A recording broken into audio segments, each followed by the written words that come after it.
Usually I would record this section of a video last, but in this case I think it'd be easier to do in the very beginning. And I'm going to take this video that follows, turn it into kind of a cartoon effect inside DaVinci Resolve. I've never done that before. Put it up on YouTube and see if anybody watches it. It might be a little bit on the long side, but I'm going to try it and see what happens. So with that, we'll begin the story. Good morning, everybody. This is Kitster, and I am going to try to recreate the True Grit story using the True Grit Trail that was created by some high school students up in a place called Russellville, Arkansas, which is just north of Dardanelle.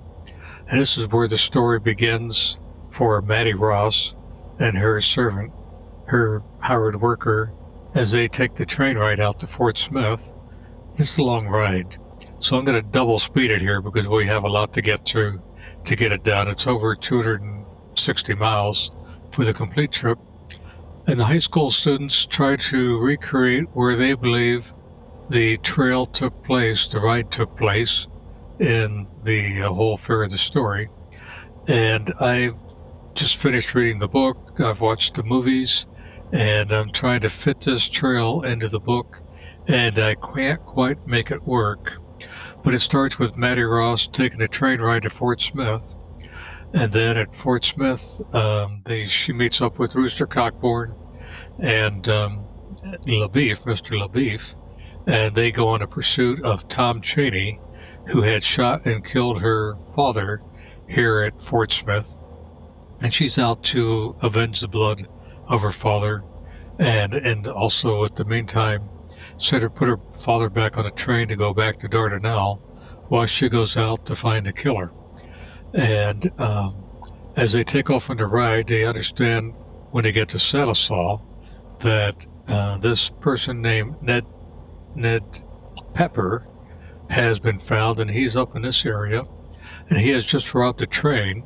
And I think that Tom Cheney, who was responsible for killing her father, is worked this group of people, and they eventually get down to this little cabin down here, and there's a shootout that takes place in the cabin. And the way that the ride works, I'm pretty much sure this is the way it goes till you get to here. And then from here, eventually they get to McAllister, and they drop off some dead bodies. But I don't think they went here and then back to Robbers Cave. I think instead the trip went more from about Kinta, and then they went south and ran into this, and then from here went over to McAllister, and then eventually back over here to the Whiting Stair Mountains, to the episodes where there's the Maddie gets captured, and then she ends up with Tom Cheney and gets into a snake pit. She kills Tom Cheney, falls into a snake pit, and Rooster Cockburn has his famous shootout with the bandits right out about here. And then LaBeef makes the famous long-range shot with his long-range gun. I'll get the name of it in just a second. Sharp's rifle. And he makes a 600-yard shot from up here. And eventually the three of them get Maddie out of the cave and try to take care of her snake bite. But while the high school students have these trail ending right here, really Rooster Cockburn takes her back up to Fort Smith and tries to get her to a doctor to save her life. Unfortunately, not in time to save her arm.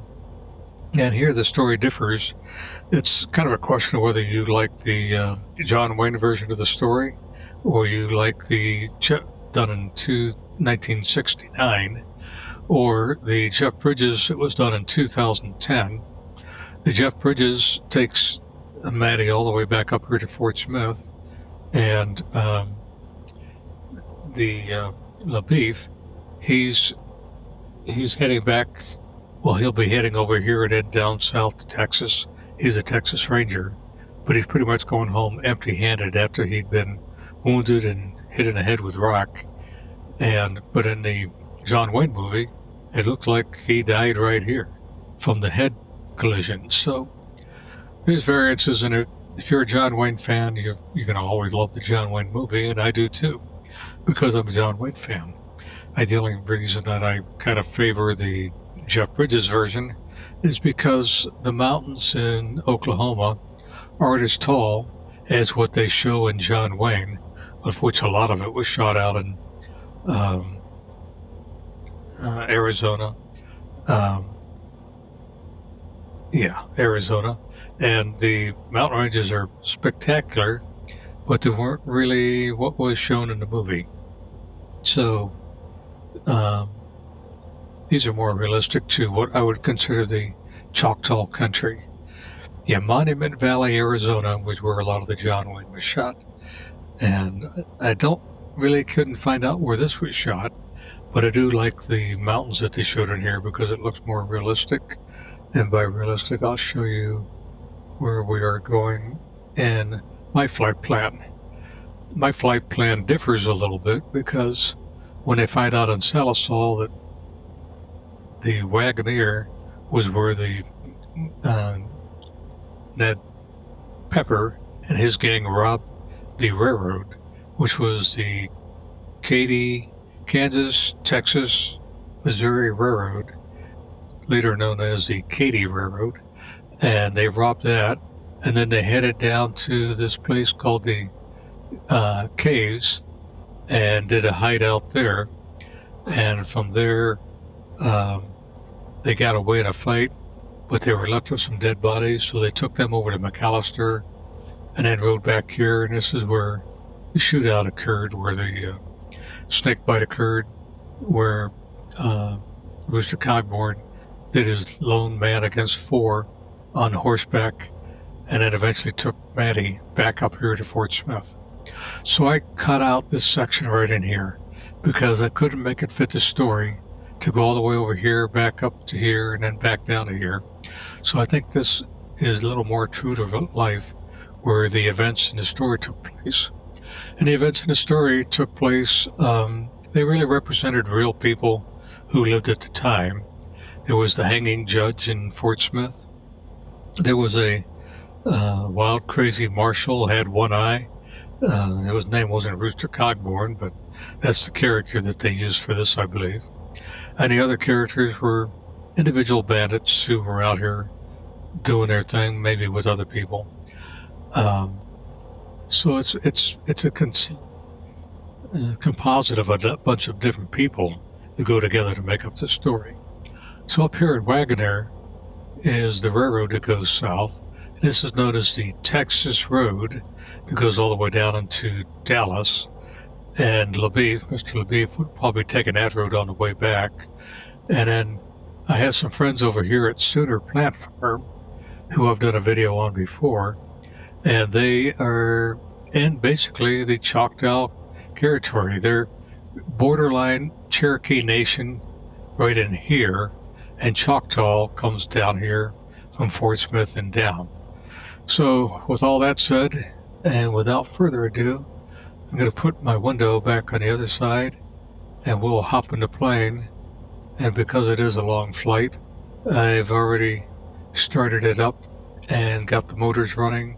I've got the flight plan in place, even put in what I perceive to be the procedure to land. And we will just kind of go from here. So here we are in the plane, and this is the Dardanelle, which is on the north side of the Arkansas River, and Mattie Ross lives on the south side. So when we take off right here, we'll be going out, we'll swing to the right, and we will try to get over the river and over to her place.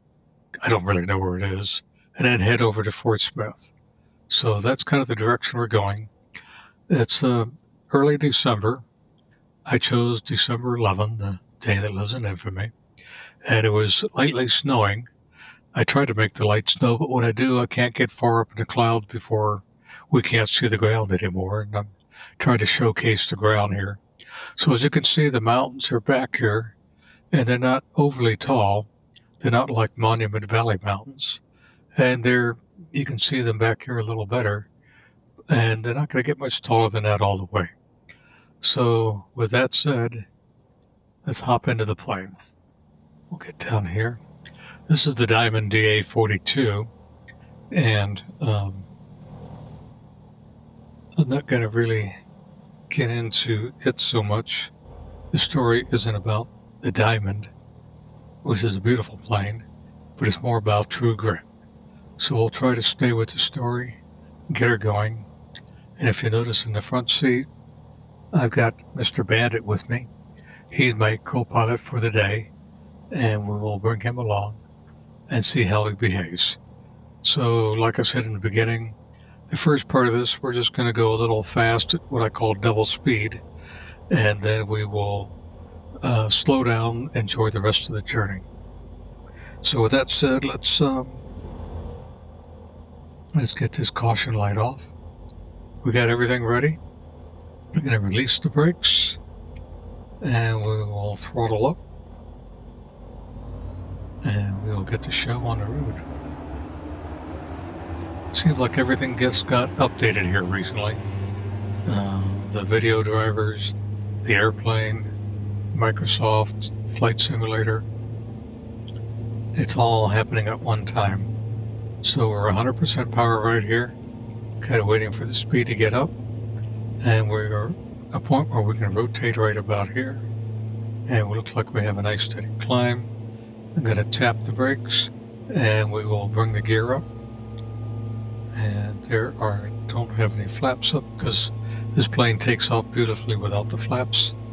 I'm going to bring back the power more to about 80%. And then we will try to circle around here a little bit and find Mattie Mae's place. So we've got to cross over the Arkansas River, which should be right up here. I'm just going to hand fly it for a little while before I put it on autopilot. So, hope you enjoy the ride, and I hope that I can tell the story honestly. Again, I'm not really trying to recreate the book or recreate the movies. I'm just trying to give you an idea of what I think the ground looked like from up above on the incredible journey that was displayed in the book and the movies. It's quite a story. Hope you get a chance to read the book. The book was written by Charles Portis, and it was, I think I went a little too far. Let's get down here. I think the Arkansas River is straight ahead there on the left. Yes. So let's just cruise over there a little bit, give you an idea of what it looked like.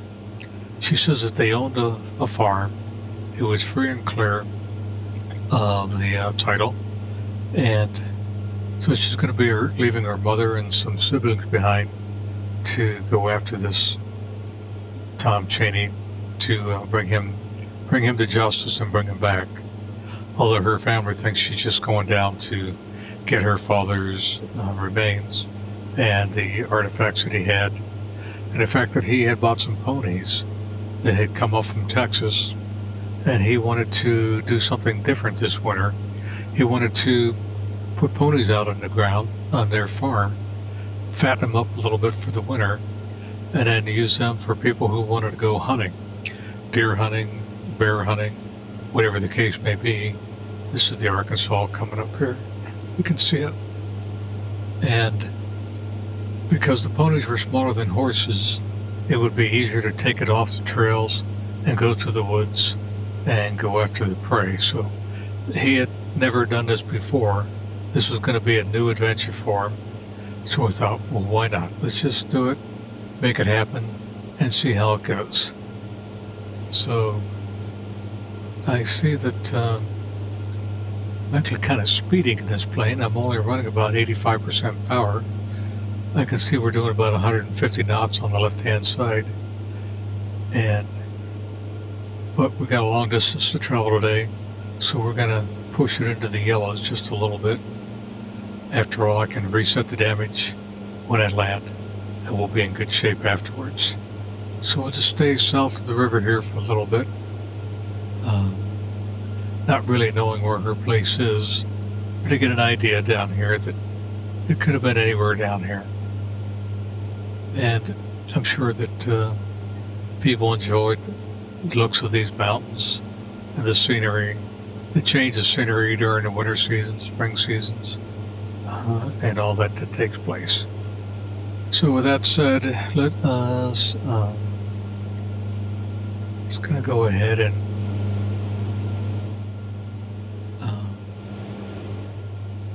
I'm gonna set my heading here for a second.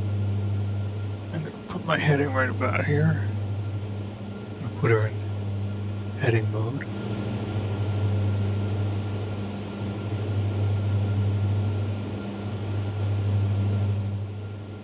I can read it. Whoa, better come up. Kind of flying left-handed while I do this. And then we will turn on the autopilot.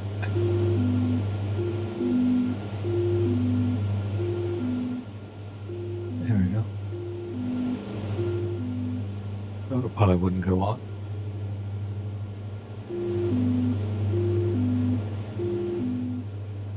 Okay, now I'm trying to stabilize it in the autopilot.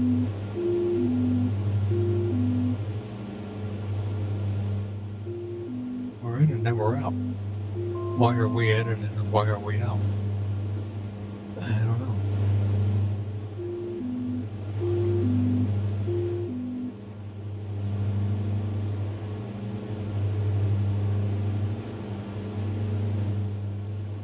Oh, I see. I was already over by 2,200 feet. That's where I wanted to be. So we've stabilized here at 2,200. And now, that said, let's go ahead and put it on nav right here. And we will get the plane onto the, I'll show you what I did. We are now on the green line here, trying to get on here. And we'll stay on the navigational course, which is where it's at, trying to find it right there. So we're in a 15-mile range here. We don't really need our landing light on, or taxi light on. We should, we're below 1,000 feet, but, 10,000 feet, but we'll just stay here for a second. We are now on the trail, and if you look around, you'll see the Arkansas River is up here on the right in this neck of the woods. And we're going to keep the weather pretty much consistent like this all day long, because I think more or less this is kind of weather that they predominantly did in the Jeff Bridges version of the movie. So we have a ways to go before we get to Fort Smith. So I'm going to take the sim rate and we're going to increase it here to twice the speed and cut back the power on these engines to 80%, and we'll just carry forward here. So we're on our way to Fort Smith. Mr. LaBeef is quite the character that comes up from Texas. She's going to meet him in Fort Smith. And kind of watching this while I'm looking at my notes to make sure that 2,200 feet is adequate. And I think it is, because everything in red here is danger ahead. We're going to hit some mountains. And I think we're clear sailing to where we are. And I do want to give an idea of what the mountain ranges look like. Monument Valley is a beautiful place, but it's much, much taller than what we're seeing right here. So, Mr. Bandit, what do you think? Are we doing okay? He looks a little nervous. He just keeps looking at the map, wondering, are you on the right course? What were you doing in the beginning? So he's going, knock it off, kid, and keep this thing going in a straight line. So we are now about halfway to first waypoint. We're going to really be heading right to Fort Smith. And at Fort Smith, we're going to be crossing over the Arkansas for the second time. We're going to cross it over again, go to a town, cross it again. And that's the town where she gets it introduced to all the characters. And then she finds out that LaBeef and Mr. Cogborn want to take off without her. And so they jump the gun. And then she follows behind, crossing the Arkansas River on her pony that she bought from the horse trader in Fort Smith. His name was Colonel Stonehill. Quite a character he was, because he had sold the original ponies to her father, and now that her father is dead, he didn't want to buy them back. But she says that he was actually in jurisdiction of them because they were at the barn or the stables that he owned. So when he died, he was taking care of them, and that turned them back into his property. So he should be buying these horses back, these ponies back. So this is an incredible trading scene if you're used to like an auctioneer or going to a trade to get something done and settled. That takes place, and for a 13-year-old young girl, she does hold up to it and does a very adequate job of letting this guy know that nobody's going to take anything away from her without a battle. And so she holds her guns and gets the job done. So in the movies, both movies, you don't really see much of the train ride. You see them get on the train, you get off the train, but that's about it as far as the train ride is concerned. So I'm guessing that I'm kind of following a path that the high school students chose, and I'm assuming they did the homework, probably figured out the lowest level route that a train would take and make it match some car routes. So that's usually how car routes and train routes are made, in the low levels, unless there's a floodplain.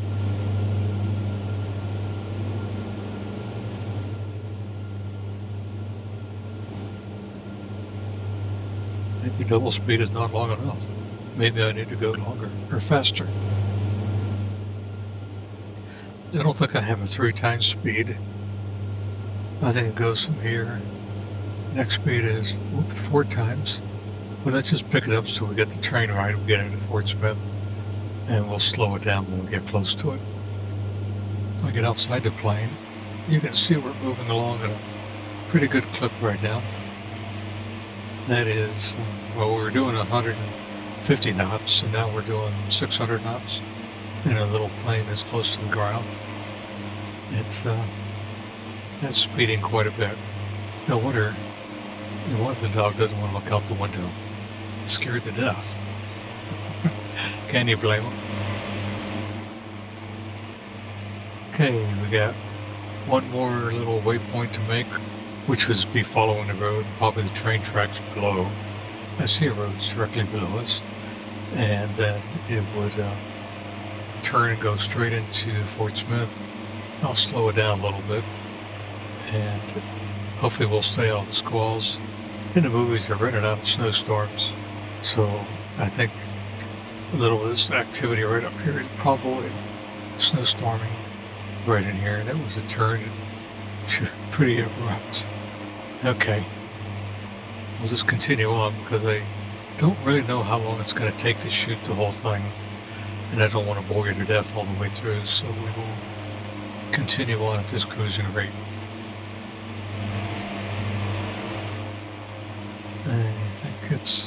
I am going to do one thing, if you'll excuse me. I'm going to put it in this mode.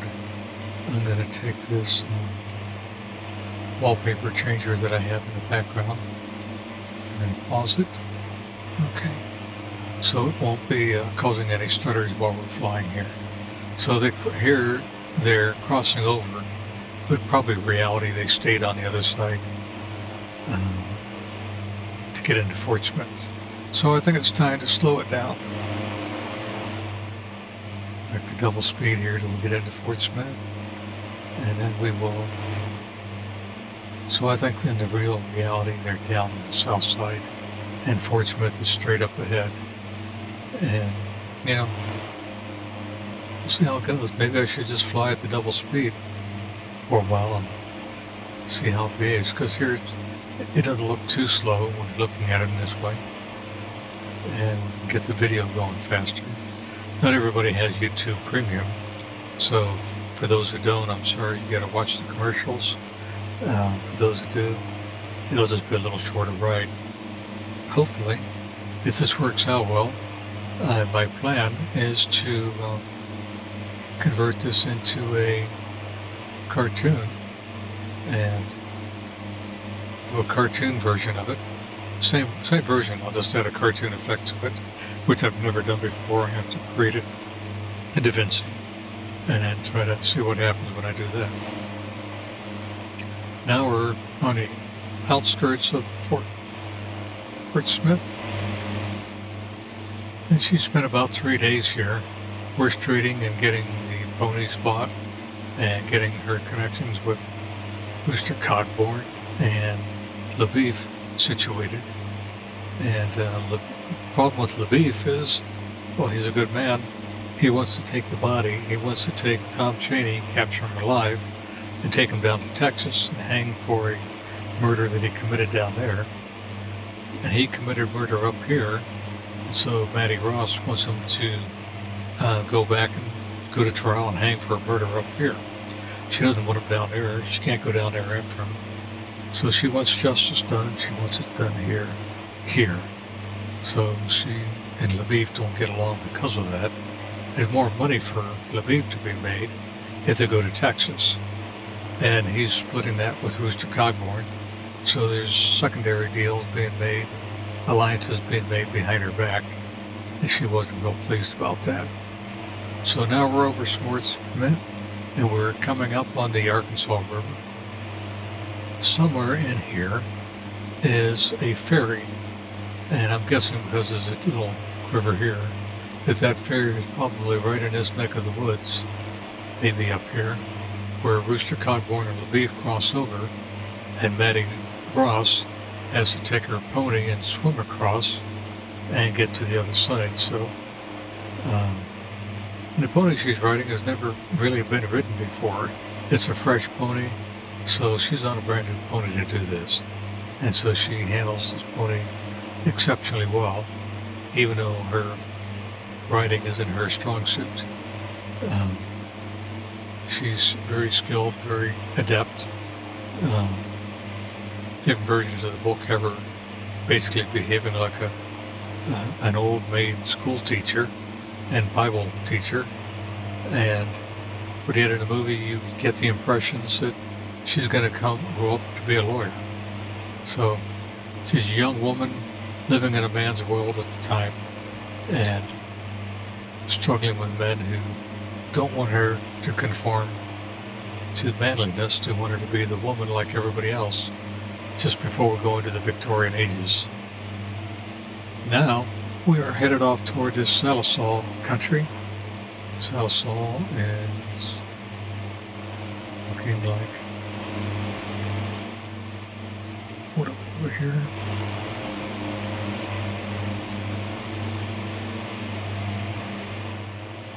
So we just left Fort Smith.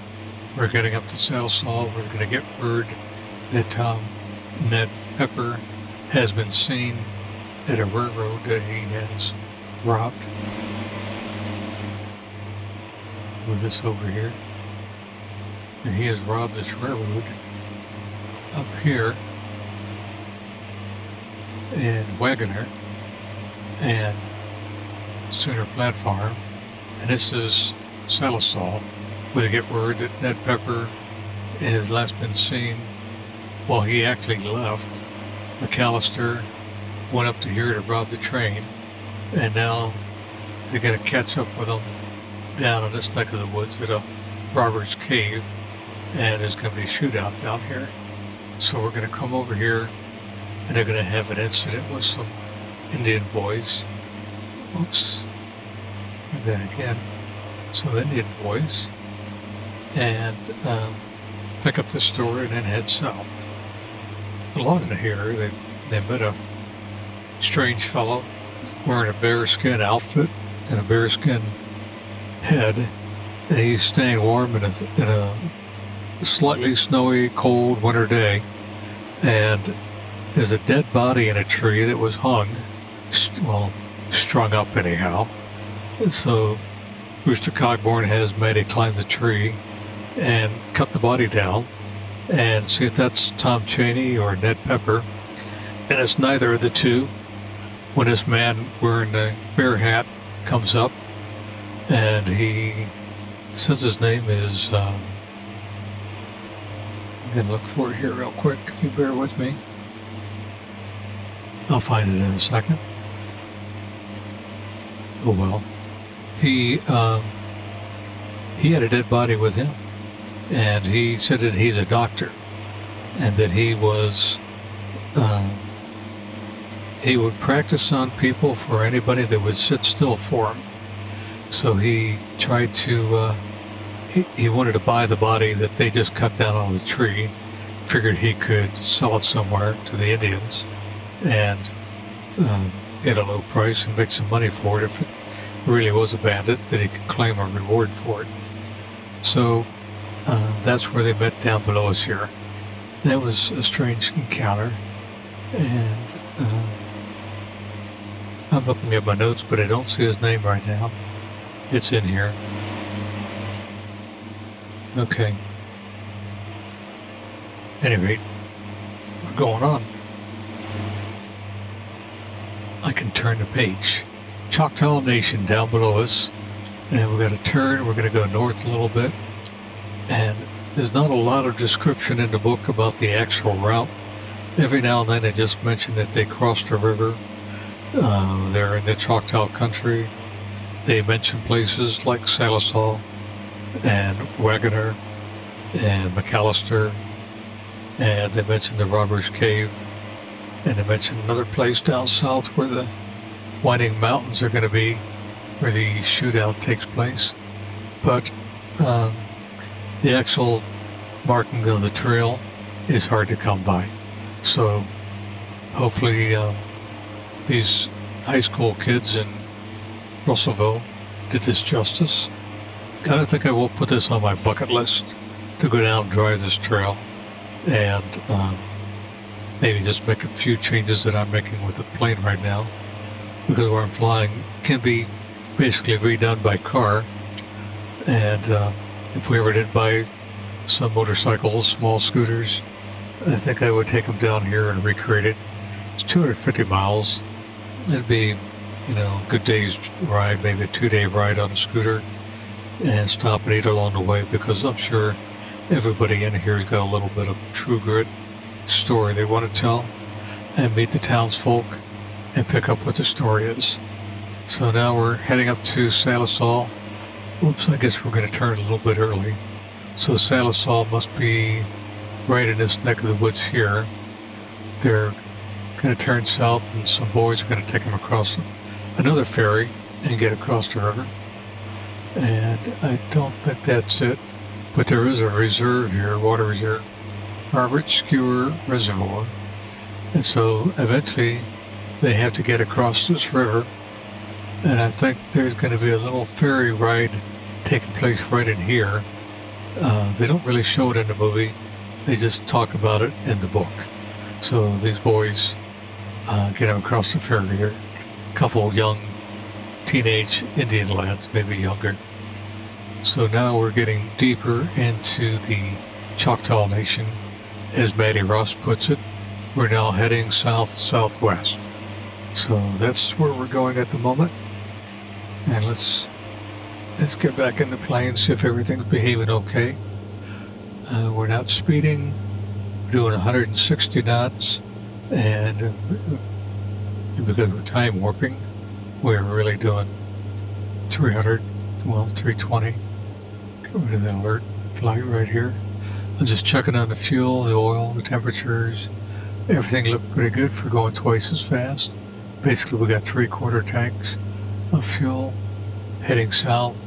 That's kind of the ferry right up ahead. And another turning point.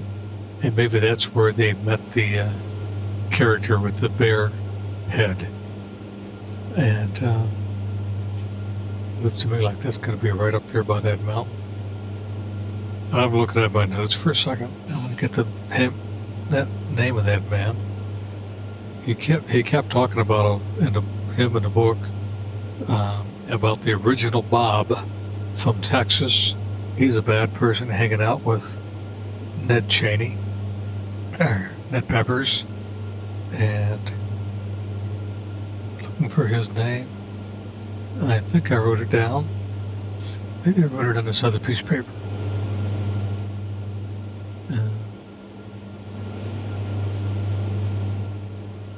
Now that's where the road down where I think the dead body was hanging in the tree.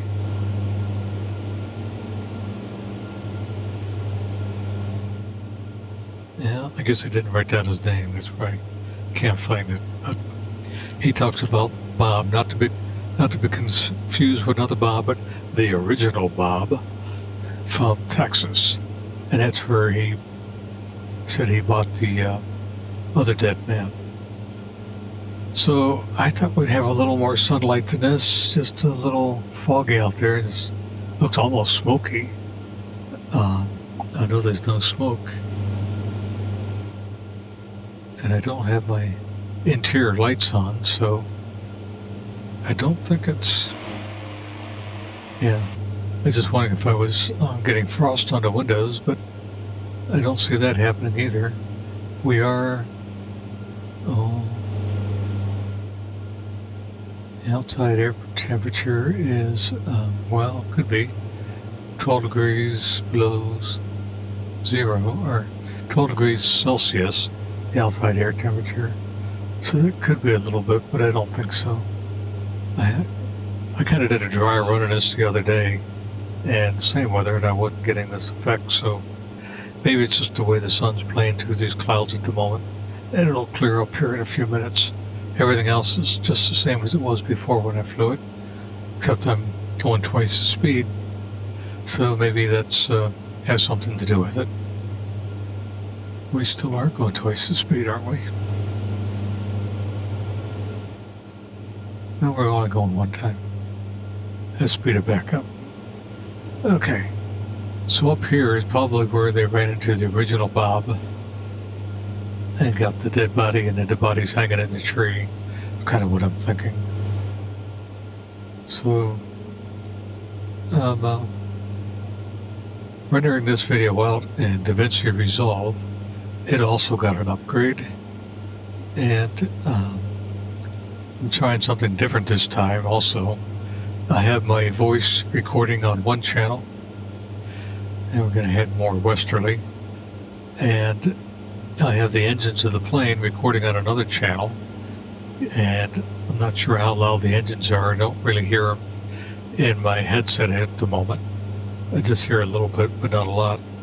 And I'm going to try the auto ducking out inside DaVinci Resolve, or I'm going to line up my voice channel with the sound of the engines in the plane on the other channel, and then as I'm talking, I'm going to have it automatically synchronized with the other audio channel and try to duck down the engines, lower the volume, so that my voice will be clear when I'm talking, and when I'm done talking, after a pause, then let the engines come up in volume to be back to where they were before I started talking.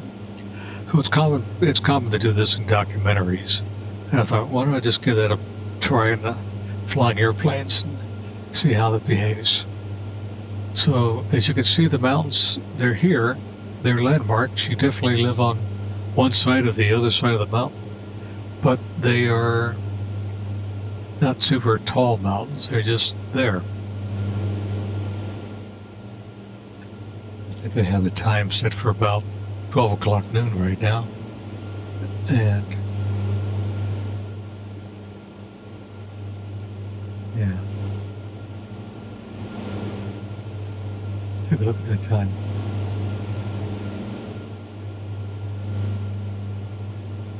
Yeah, it's about 12:30 at the moment. Okay. So we are coming up again to another section. There's no real rivers right here to cross, but I'm pretty sure that had you taken this by car, you'd be running down that road right below us, right down this neck of the woods, in between the valleys, and that's probably where they were going. And it's not here, probably later, is when there's kind of a confrontation between LaBeef and Rooster Cogburn. While they were both in the Civil War, LaBeef was in Texas with the Texas Rangers and got into the war. and he brought his own pony into it. That was a big deal. He kept talking about that he had to have his own saddle and horse. Whereas Rooster Cogburn, he rode with Quantrell, forget his name, Sam Quantrell. And he was in Missouri, and he was a notorious guerrilla fighter. And you could basically say that they're notoriously known for being below the belt.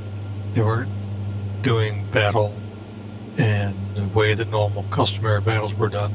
They were hit and run, and they seemed like they killed a lot of people unnecessarily, particularly civilians who lived in the countryside. They were hard on them, and in Kansas City. And so Rooster Cogburn, he doesn't really admit that he rode with them, yet he doesn't deny that he didn't ride with them. But his characters, the way he goes after bad people, would make you think that he probably was part of that band, and whatever it took to get the job done is what he did to get the job done. So he's a little on the wild side, which is the reason why Maddie Ross chose him, because she asked a man in Fort Smith, who's the best sheriff to go after Tom Chaney? And the sheriff mentioned 3 people.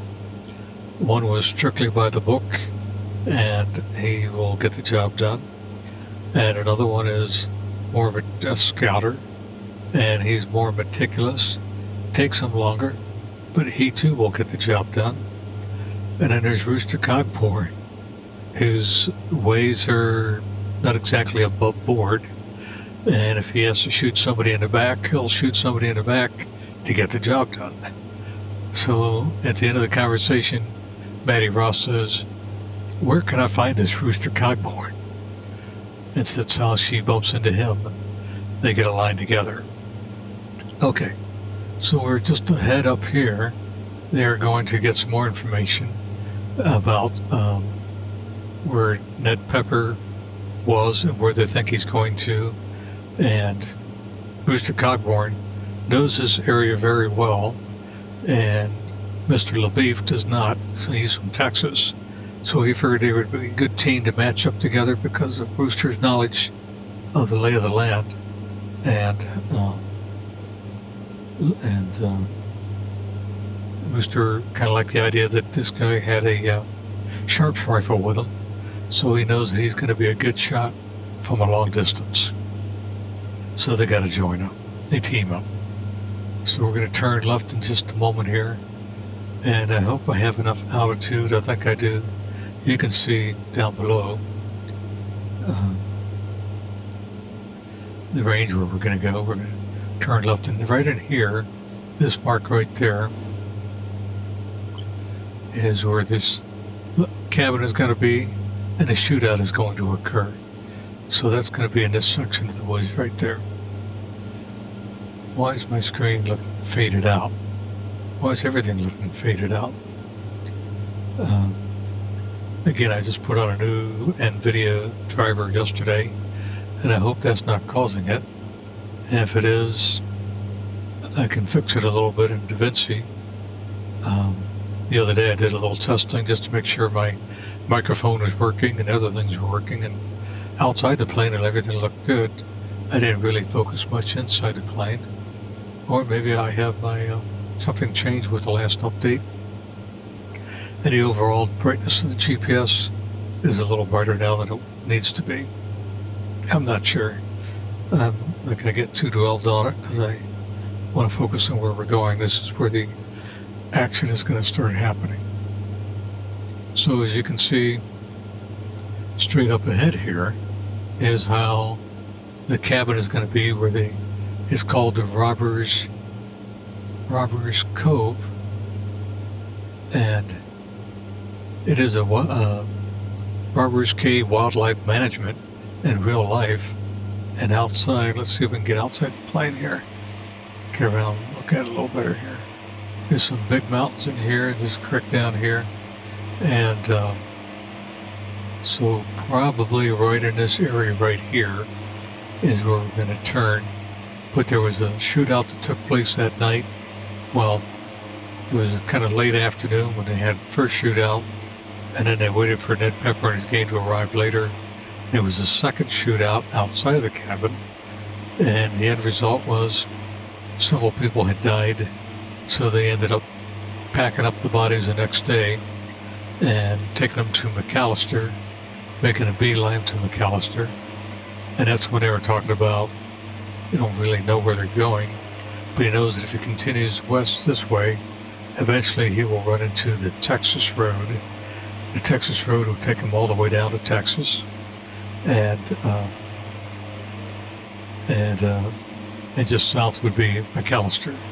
So that's where they go. And he knows somebody in McAllister, and so they'll fuel up, get supplies, and get back on the trail of Ned Pepper and his gang.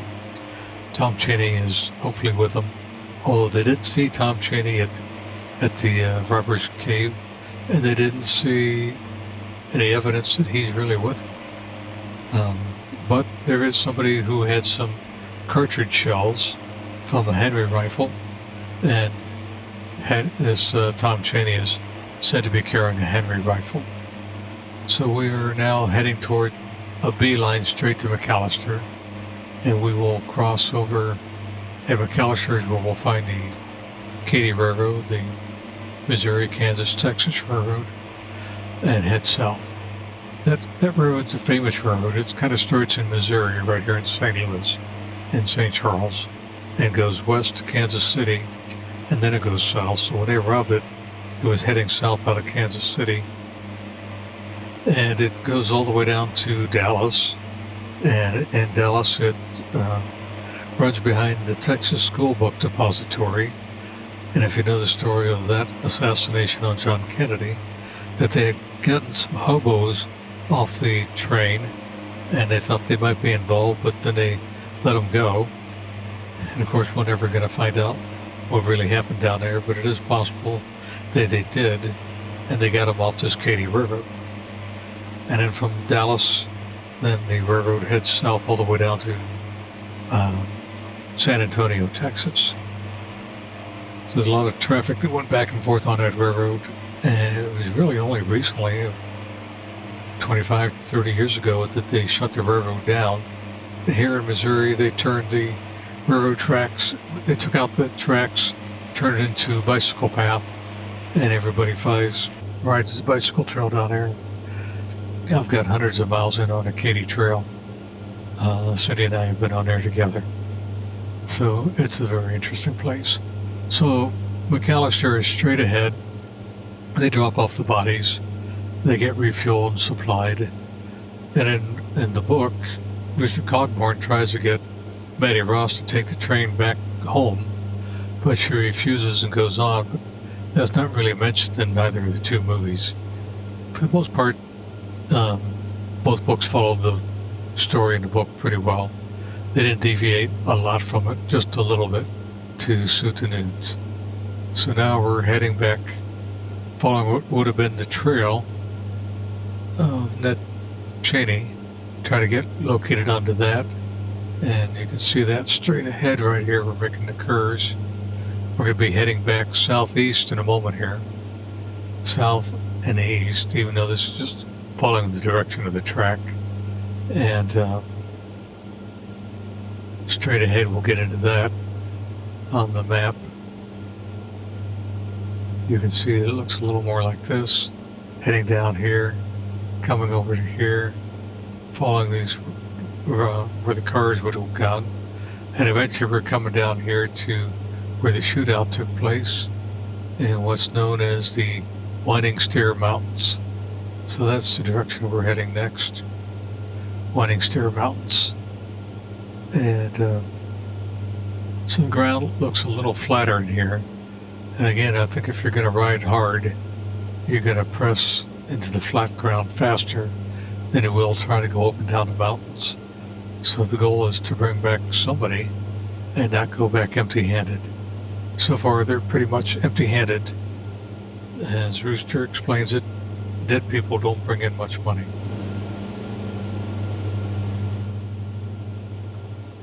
So we're pressing on. Okay, we're going to be heading, I guess, a little north and west here in a moment. And we're still on the trail, heading back.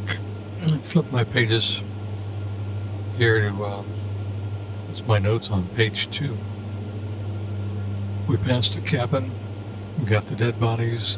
We went to McAllister's.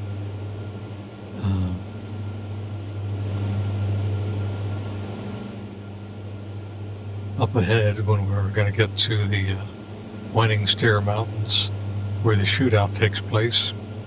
All along the way, Betty has proven to be quite the trail hand. She's taking care of the horses.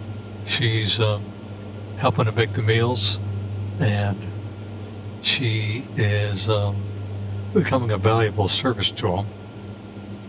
And unfortunately, that's kind of what led into her demise, because she went down while they were still sleeping early in the morning to get some water to get the fire and the coffee going. And down at the creek is where she runs into Tom Cheney, and he's down there with Ned Pepper's gang. And Tom Cheney recognizes her, and there's a shootout that takes place there, where Maddie has her dad's old Civil War gun. It's a cap shooter, single shot. Well, it's got 5 chambers in it, I guess. Each one has to have a percussion cap on it to make it fire, but it's huge and heavy, not very accurate, not very reliable. But that's what she chose to take with her. And she sees Ned Pepper. She sees Tom Cheney, and eventually she shoots John Cheney in the ribs, breaks a rib. Then he comes after her and captures her, and in the capture takes her back. Well, meantime, Rooster Cogburn and LaBeef are now alerted to what's going on, and they come down to return fire with the camp because they can't risk shooting Maddie, trying to get her freed from Tom Cheney, and the rest of Ned Pepper's gang is shooting back, so they get away. A deal is made that he will let her go if they ride off and they leave them alone and don't come after her again. So the deal is struck, and you can see Rooster Cogburn in the distance fire off a shot and letting them know that they're gone their own ways. And they change their mind. They don't let Maddie go. Instead, they assign her to Tom Cheney, and then he takes her down to the hideout down in the Winding Stair Mountains. And at that hideout, he's talking about because all the horses have been shot up, they don't have a spare horse for Tom Cheney to get away with them. So they divvy up the money, and the others get away, but they tell Tom to wait there, and he'll be back in the 24-hour window and pick him up and get him out of there, and he didn't like that idea. So he's down there trying to think, what do I do with this Maddie May, and how do I improve my situation here? And his conclusion is that he's going to kill her. And eventually, LaBeef comes on the scene. He rescues Maddie May. He hits Tom Cheney in the head with the butt of his gun. And so they're on top of a high hill, which is probably right about in this area right up here, because this is where the famous shootout is going to occur. And down in the valley is where Rooster Cogburn is going to shoot it out with the 4 members of Ned Peppers and his gang. We see Rooster Cogburn on his horse with the bridle in his mouth, 2 guns blazing, going after him. Fill your hands with lead, you something. How'd that quote go?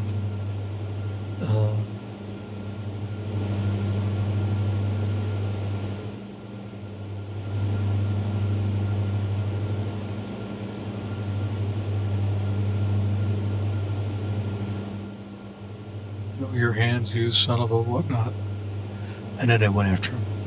And then LaBeef makes his famous shot with his sharp rifle from 600 yards. he ends up shooting Ned Pepper and saving Rooster Cogborn's life.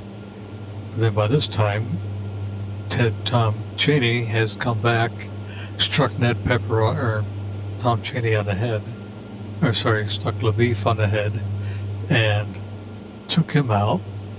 And then somehow or another, Matty Ross gets his gun and shoots him with the Sharps rifle and blows him off the side of the hilltop, which would be right in this neck of the woods. And then she falls backwards into the snake pit. And in the snake pit, she gets bit. But she's down there, and Rooster Cogborn comes back and gets her out. And LaBeef now comes back, and he assists up above by throwing a rope down and pulling him up with safety with a horse. But he's been compromised. He's had a couple gunshot wounds in him, and he's now got this major concussion in the head, and he's not doing well. Matty's been bitten by a snake. We just turned a corner here, and we're going to get out of the plane. So that was right behind us. Right down here is where the shootout would have taken place. Fill your hands with you son of a you-know-what. So it is right there where all that took place, supposedly. And we're now heading back on Matty's pony after her rescue because the other horses were shot up. So she's got a pony carrying Rooster Cogborn and Matty, and he's riding like a you-know-what, trying to get to Fort Smith to save her. He eventually does get her there, but not in time to save her arm. So she has to have her arm amputated a few days later. And he hangs around, but then shortly afterwards he leaves. And she never really sees him again in one version of the story. She sees him again at her farm in another version, the John Wayne version. But in the book and in the Jeff Bridges version, they go their own ways. They occasionally exchange letters, and Matty finds out that he is eventually down in Memphis. He's going to be in Memphis, Tennessee, from a flyer that her brother sent her. And he is joined up with the Buffalo Bill, Wild Bill Cody's parade. Wild Bill Cody's crew, and they're staging an event down in Memphis. So she gets on a train and she goes down to Memphis to see it. And when she gets off, she goes forward and she finds out that she bumps into Cole Younger and Frank James. And Cole Younger is polite and tells her that, by the way, when Rooster rode her off on this ride that we're on right now, he took 2 bullets into him. So he's carrying her, 2 bullets in him, and they're going to go 60 miles on horseback, up pony, up to Fort Smith, and then try to take care of her.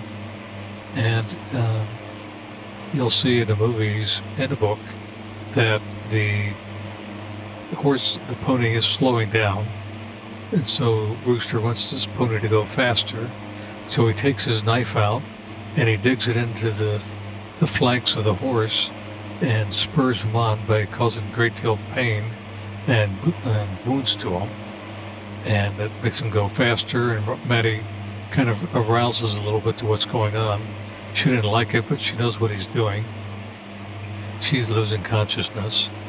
And then in the book, but not in the movies, the horse is slowing down again. So Rooster Cogborn reaches into his pockets on his jacket, and he's got some like rock salt in there, and he grabs a handful of that and rubs it into the wounds on the horse, and that's painful. It makes the horse go even faster.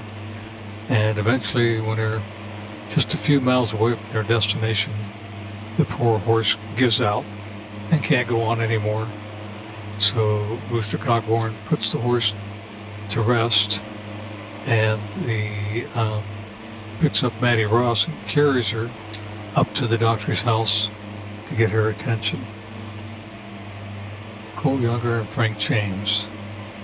And when so Cole Younger explains to her that Rooster Cogburn had died about 3 days earlier in Jonesboro, Arkansas. Jonesboro, Arkansas is the headquarters of Walmart, and so he was buried in a graveyard up there, and so there's really no real reason to stick around, except that Cole Younger said that he and Rooster had lively times when they're acquaintances. Then he asked Maddie, what was the nature of your acquaintance with Rooster Cogburn? And she looked at him and said, we too had lively times. And then she picked up her bag to leave, and she turned and she looked at Frank James, and she said, keep your seat, trash. Because he never got up once, he never acknowledged her, never said a word to her. She goes back home, and then later she had the body exhumed, Rooster Cogburn's body exhumed, put on a tray, and shipped back to their farm where the family burial plot was. And oops, we are not flying the path. Something has gone wrong here. I need to get back in the plane a second. Excuse me, I think I need to tell it. We have to get on the approach. Oh, I need to activate the approach. The procedure, I'm going to activate the approach now. Okay. And over here, I'm going to activate the approach.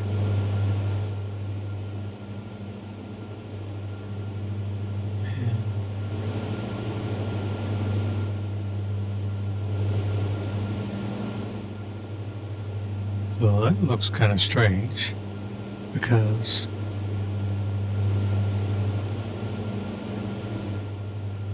oh, this really has us going a long ways out of our ways. Let's modify this a little bit. Well, we're going faster. Let's just go ahead and put it up into 4. Whoa, are we gonna make it? We're gonna make it? What do you think, Bandit? Oh yes, we cleared it. Oh man, it's close. Yeah, see, there's nothing right there. We got to get up to next to this one, then we're going to turn left. But we're going a little bit too slow, so I am going to increase the speed a little bit. We'll get there a little faster.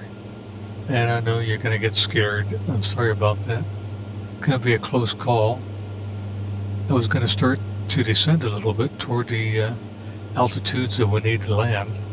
But I think I will just carry on and clear this one. Mercy. Oh, now we're turning. 500. That was close. That was close. We're going to get back on track. We're now heading back. And eventually at some point here, I'm going to have to start slowing these engines down. I guess since we're going this fast, I can do that right about now.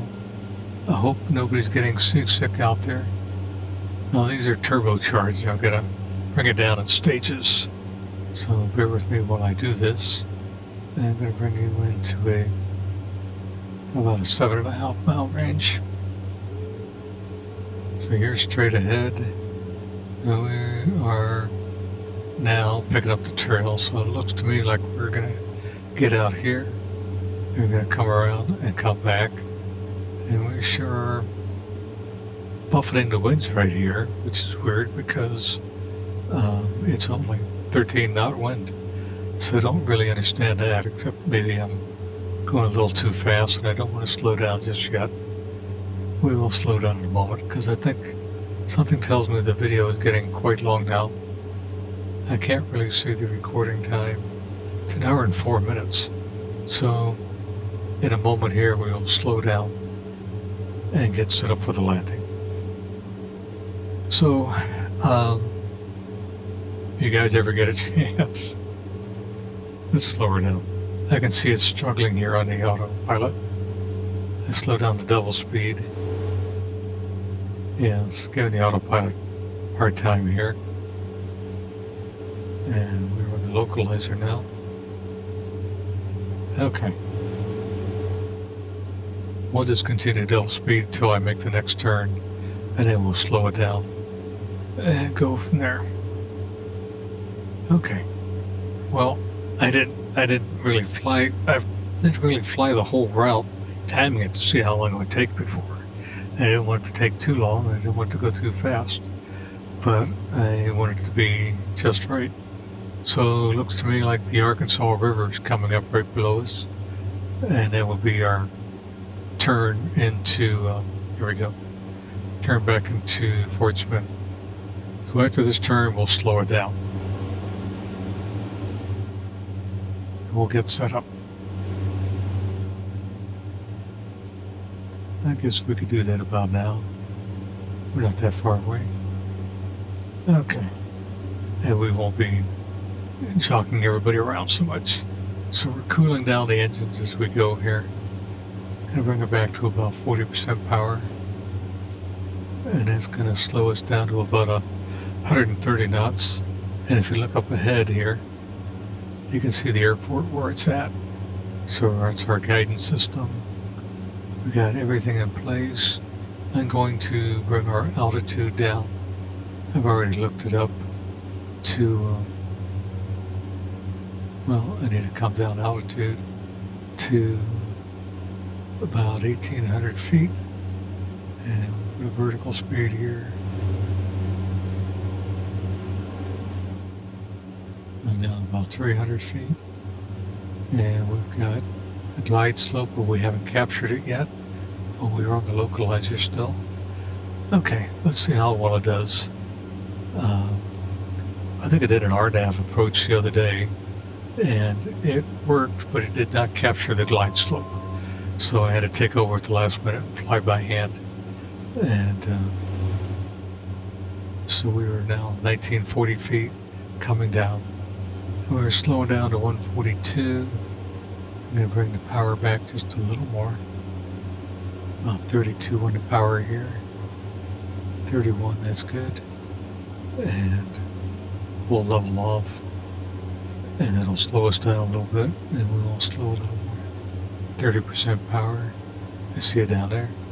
I'm kind of looking right in here at that power. And when this gets down closer to the white range, that's when we can put our flaps in. But we can put our gear in now any moment. So I'm just going to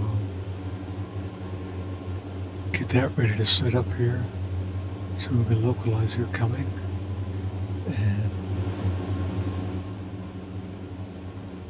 yeah, I think it was at this next waypoint that we should be down to about 1,850 feet and pick it up. I'm going to come in just a little bit below it, and we will go from there. So in a moment here, we'll put the gear down. Are we doing okay there? Doing okay there, Mr. Bandit? Are you scared that you're still staring straight ahead? Oh man, you need a drink of water, don't you? I need something more than that. Okay, 1,800 feet, slowing down. We can put the flaps on, we can put the gear down. Let's go ahead with the gear down first. And then I'm going to put in the level of flaps. One level of flaps. We got 3 levels of flaps. Now we're slowing down. And I want to, we're going to be at the FAF in 0.1 miles. So now we ought to be picking up the glide slope any moment. This should turn green when we capture it did. We have captured the glide slope. We're on our way down. So we're coming down. How's it look outside? Well, we're looking good. We're looking very good. Now, I guess I should have changed the time. It was very, very dark in the movie. I should mention that in the John Wayne movie version, that a lot of it was shot in the daylight, but in the Jeff Bridges it was shot more in the evening hours and twilight hours. And I'm guessing, just a guess, that perhaps it was due to camera technology was so much more advanced in 2010 versus 1969 that now you can capture better light at low light and get better quality video, and it should look a lot better. And so maybe that's why they chose to do it, to stay truer and closer to the book than what the John Wayne version did. John Wayne, at that time, those were the cameras they had, so they used the tool that they had to get the job done. So they did an excellent thing. And you've all seen the old movies where you can turn night or day into night, and you just film it with the best you can. But then when you turn the sliders down and get darkness, you get a lot of shadows walking around. At nighttime, unless you're walking in front of light, you don't really get shadows walking around the trees. So it takes away from the realism of it. And that kind of happened to me. Okay, we're coming down at 70 knots. We don't really want to get any slower than this. I'm going to give it one more boost to 31% power, just to make sure we don't fall off at the last second.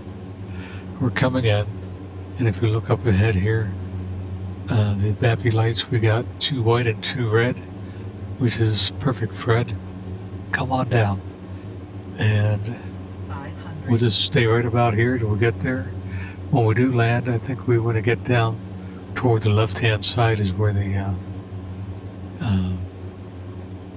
parking areas are, where the airport is, and we'll pull in there as soon as we get the opportunity. So, it's been a pleasure making this flight. I hope I haven't steered away too much from this story. Hope that I didn't scare anybody away from watching the movie. And I'm kind of curious to see what this looks like in the cartoon version, whether or not anybody even looks at it in the cartoon version. So it could be a one and done thing. Make it, but don't ever do it again, because nobody cares about seeing it in cartoon. It's not a cartoon movie. But in flying planes, what is cartoon? Everybody wants realism. So cartoon wouldn't be quite right. Okay, I think we're close enough about here. I can see planes on the left up here. And we're gonna just take it off autopilot right about here. We'll just hand fly her down. Whoa, some wind coming up at the last minute on the ground. Let's cut some more power. Try to get it down. Leveled out. Bring it back in. And we're really ever off course now. Are we gonna make it? Whoa. Came down a little bit early. And let's just cut her down. And we'll slow these engines down. Okay, I don't think I'm going to take the first runway off. I think I'll take the second one off. Right about here.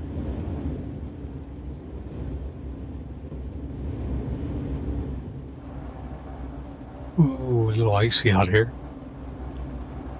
Let's get her going. Come down here. And we'll slip it around to the right. Well, they need to come out here and fix these taxiways. Take care of this thing. What do we got up ahead? Guess we gotta cross the runway. Hope we okay. So right there. It's a little late now to be looking, but we're good. Coming over here. And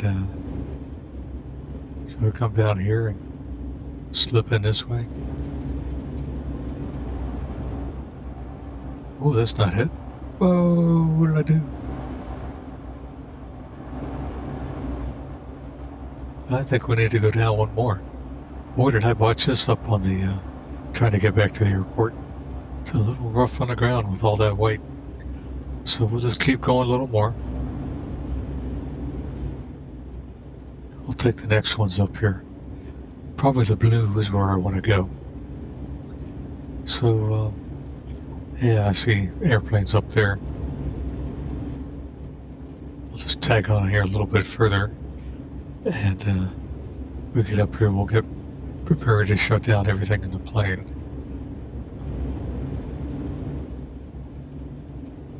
Other than that, at least we didn't crash, so I'm happy about that. Let's try this one. about here. And bring this one into play.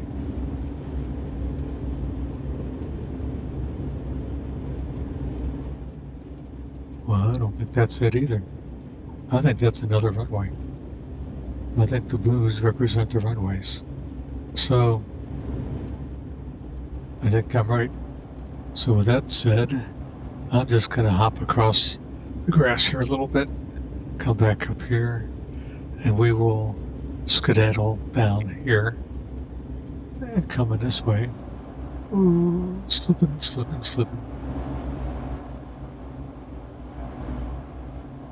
Come up here and find a place to park it. Any other small planes up here? I don't see too many. I forgot that I was going to change the amount of traffic on the ground and increase it a little bit. So I don't really see much out here but me. So with that said, I'm just going to bring it up about here. And we will hold it up here. Maybe right about here.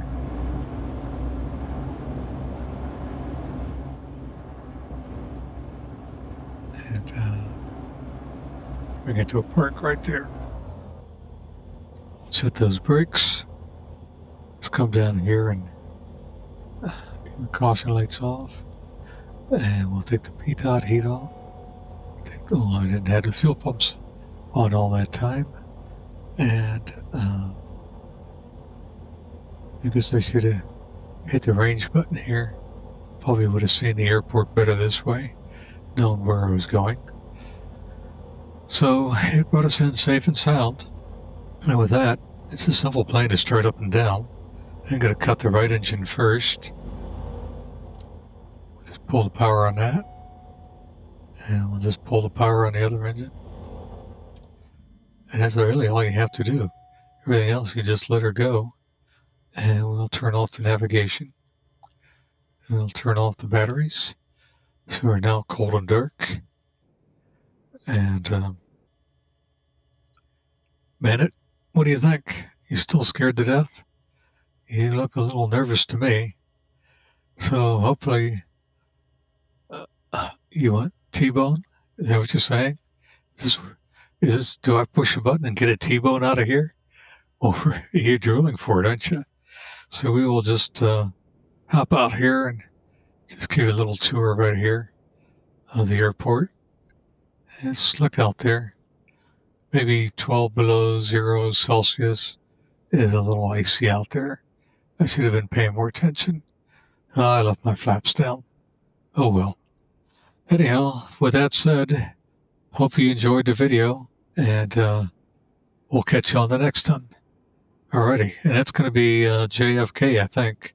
Got to reproduce JFK's flight the night that he passed away from us up in New York. Okay now, take care. Bye-bye now.